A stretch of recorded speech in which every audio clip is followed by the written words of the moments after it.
Ready for some more animal spirit wisdom? The lizard. Instinctual, sensitive to the subtle, dreamer. The lizard is an expert in the realm of sensory perception. As if it has a sixth sense, the lizard hears what is yet to be spoken and sees what is yet to manifest. Although this is an amazing gift, it can easily wear the lizard down.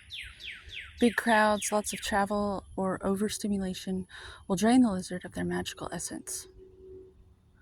This card is an indication to pull back from the bright lights in big city and return to the inner artist who's been whispering your name. When your inner lizard is in balance, you're artistic, telepathic, and spiritual. To bring your inner lizard to spirit medicine, a creative project might help. Lizards. Sometimes I feel like Beans from Rango, like seriously my childhood. Yeah. Well, I had to sell my ranch. Seriously. Fuckers.